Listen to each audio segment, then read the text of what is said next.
Olá, amantes da Palavra de Deus. Seguimos com o capítulo 11 do livro de Daniel a respeito das profecias sobre o fim do mundo. E eu diria para vocês que nós chegamos no ponto auge das profecias de Daniel e o capítulo de mais difícil interpretação. Por que mais difícil interpretação? Existem alguns pontos que fazem com que o capítulo 11 de Daniel e, subsequentemente, mesmo sendo pequeno, o capítulo 12, sejam de difícil interpretação. Então, primeiro ponto, o final do capítulo 11 e o capítulo 12 são os únicos capítulos da Bíblia que, historicamente, ainda não se cumpriram, tá? Então, o fato deles estarem na iminência de cumprimento faz com que eles ainda tenham uma interpretação aberta. Outro ponto, a nossa própria educação escolar nos atrapalha na interpretação do capítulo 11. Por quê? Durante a educação escolar, todos nós somos submetidos sem saber ao tempo exato do cumprimento de Daniel, onde a gente vê a sucessão do Império Neobabilônico de Nabucodonosor, do Império Persa, do Império Grego e do Império Romano. Até aí, os pontos-chave que correspondem ao cumprimento da profecia de Daniel, capítulo 2, da profecia de Daniel, capítulo 7 e parcialmente capítulo 8, elas se casam, sem problema nenhum. Mas existe um ponto no capítulo 11 em que há uma confusão, porque quando nós estudamos na escola o final do domínio persa e passamos para o domínio grego, os livros praticamente de história da escola, eles esquecem que a Ásia continuou existindo ali, especificamente o Oriente Médio, na história. A história é fundamentalmente, melhor dizendo, dirigida para Grécia e Roma clássicas e toda a sua base de civilização que deu origem ao nosso mundo ocidental. Mas o Oriente Médio não ficou parado no tempo vendo Grécia e Roma se desenvolverem até a chegada do Império Romano.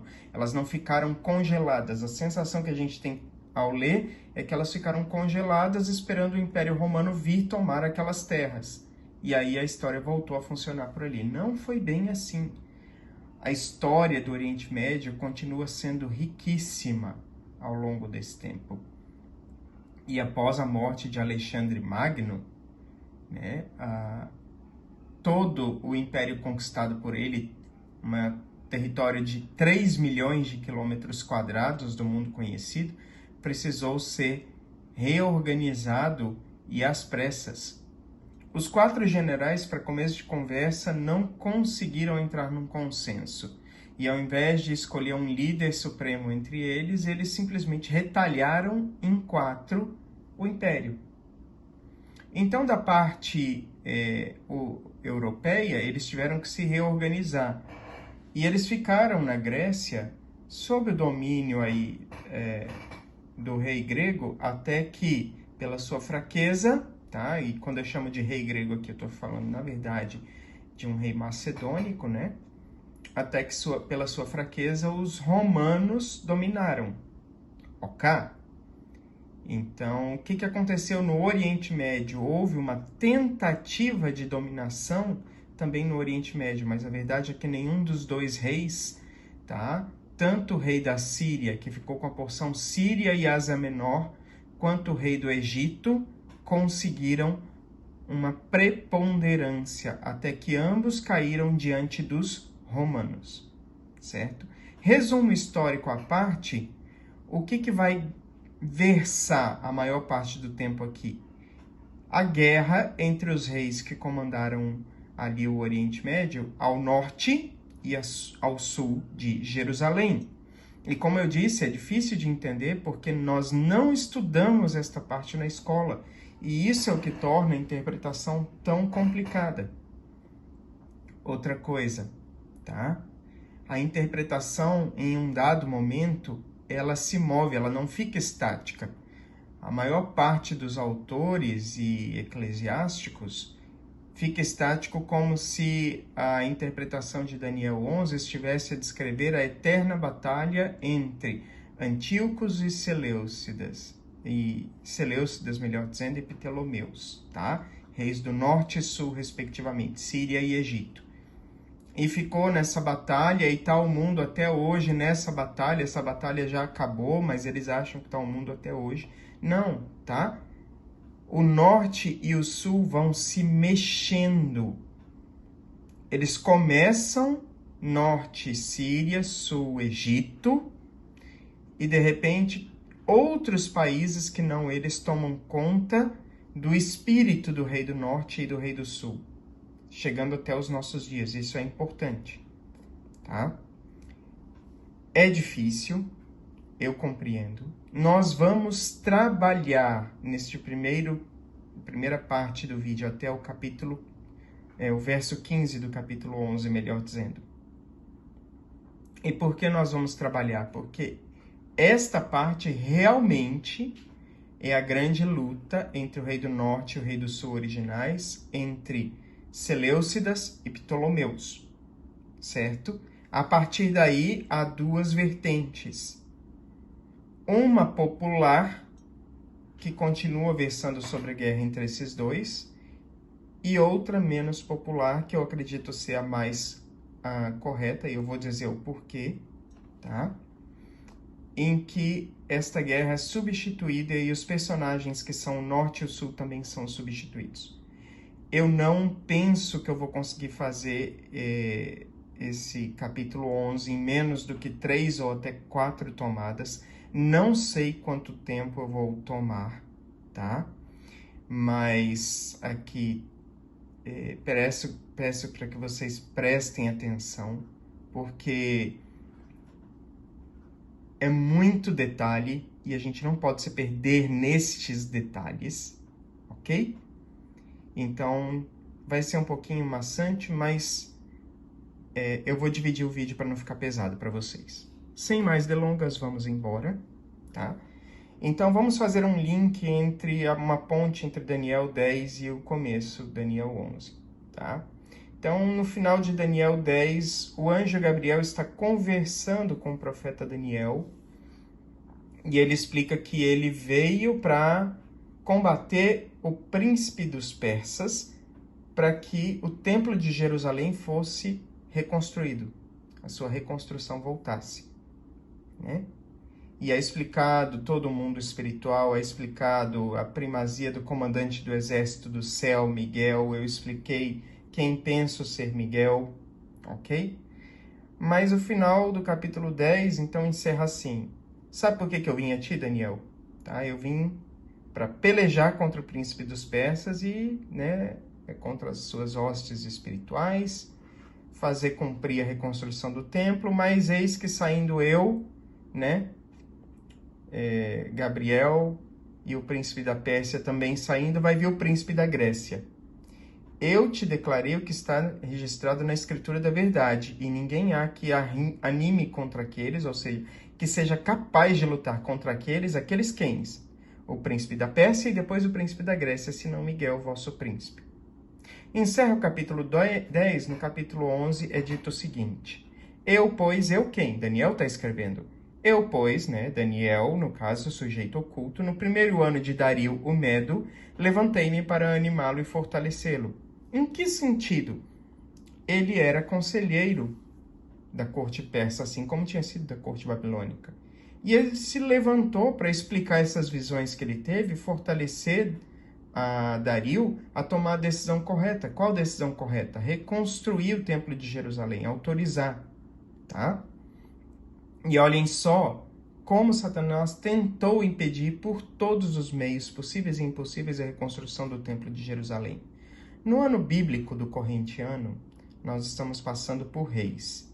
E ali eu li algo interessante. Eu li que Salomão construiu o templo de Jerusalém, lindíssimo, em apenas 7 anos.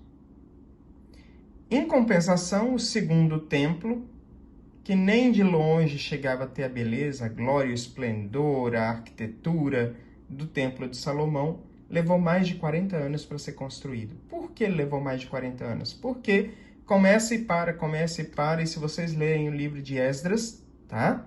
O tempo todo, cada rei que se levantava, alguém escrevia uma carta para o imperador da Pérsia para frustrar os planos de continuar a reconstrução do Templo de Jerusalém, tudo parava de novo.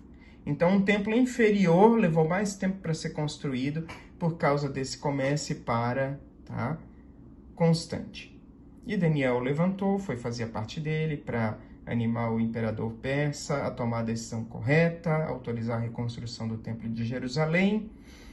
Então, Gabriel fala para ele: agora eu vou te declarar, Daniel, uma coisa. Eis que ainda 3 reis estarão na Pérsia.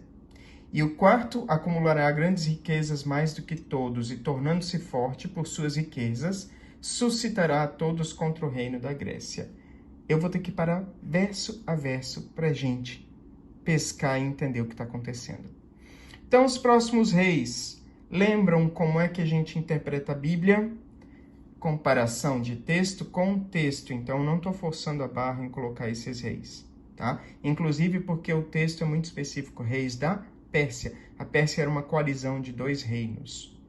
Embora mandasse no mundo como um reino unido, mas era um país de 2 reis, um rei medo e um rei persa, certo? Então, você tinha um rei suzerano e um rei vassalo. Então, se vocês forem abrir os livros de história, vocês vão encontrar mais do que esses 4 reis descritos. Mas não se esqueçam que era um país de 2 reis. Um rei de reis e um rei vassalo, tá?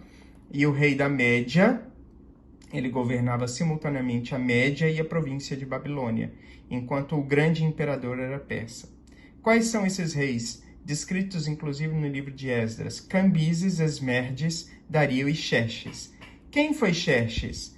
Foi Assuero, também é chamado no livro de Esther, marido da rainha Esther. Essa figurinha aí interpretada pelo nosso ator Rodrigo Santoro no filme 300 de Esparta, tá? Ele investiu contra a Grécia de tão rico que era. Ele foi esse personagem, certo?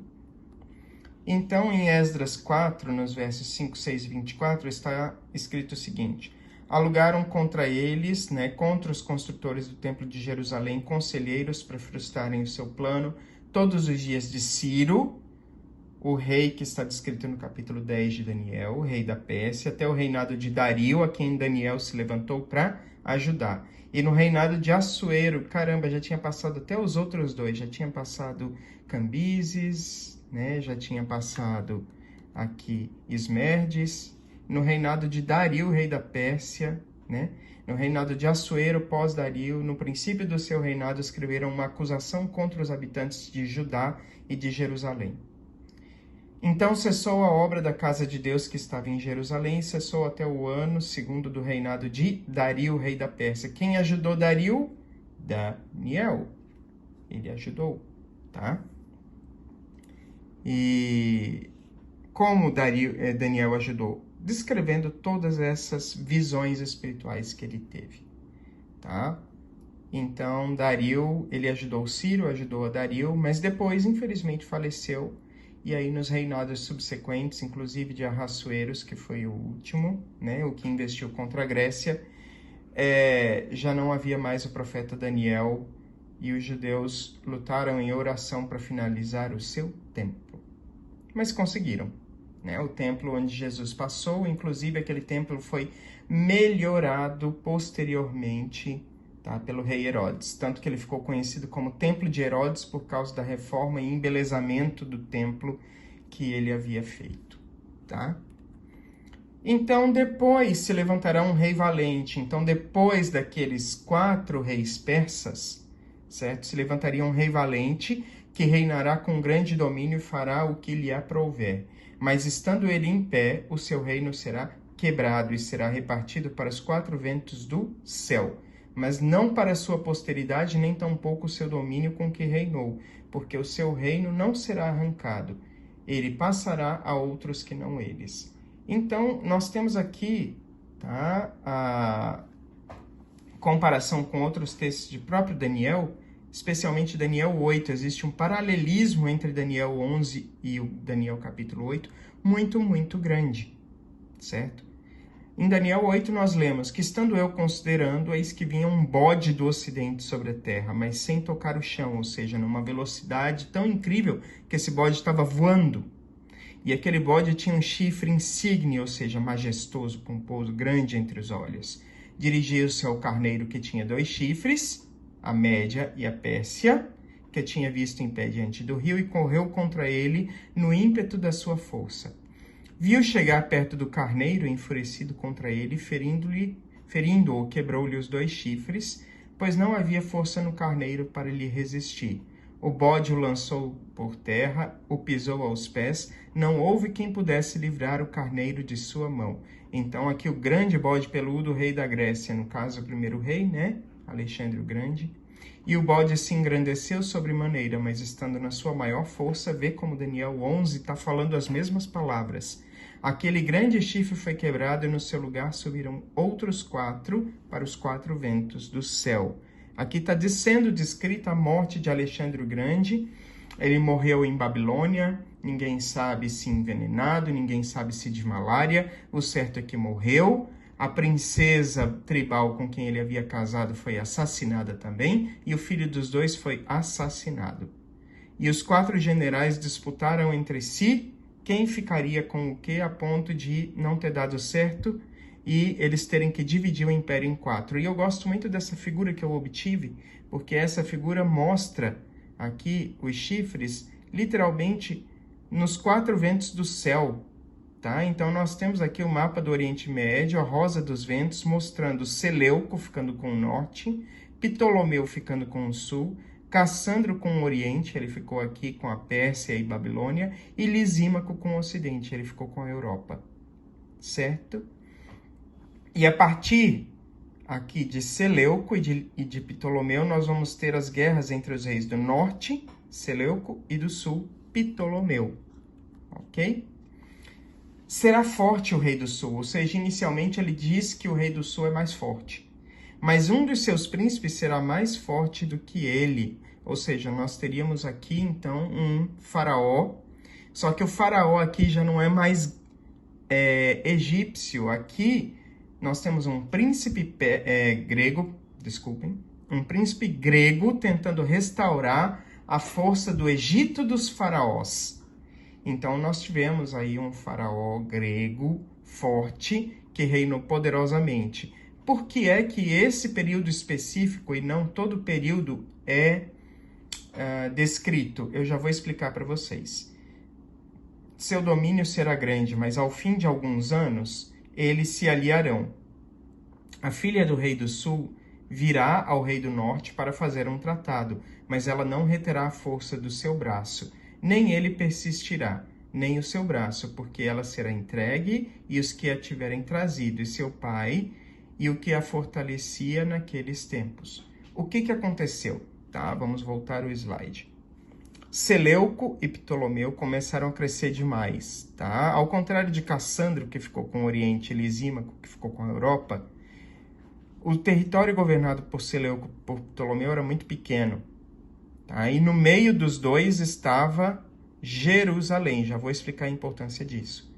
Então, Jerusalém, certo? É o território ao qual se descreve a guerra dos reis do norte e do sul, certo? E por que essa guerra é tão importante? Porque ela envolve o povo de Deus. Vocês estão começando a compreender o porquê da importância disso? Os livros de história dão mínimos detalhes, quase zero, passando assim muito por alto, entre a guerra da casa Seleucida e da casa Ptolomaica.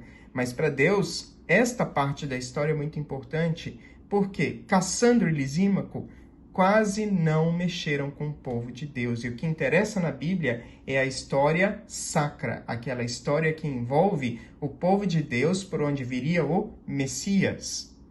Então, não interessa dar detalhes sobre a distante Ásia, sobre a África ou sobre as Américas. Ou mesmo sobre os territórios que também tiveram algum poder sobre o povo de Deus, mas agora não tanto, tá? Sobre a Pérsia, a Babilônia e sobre a Europa.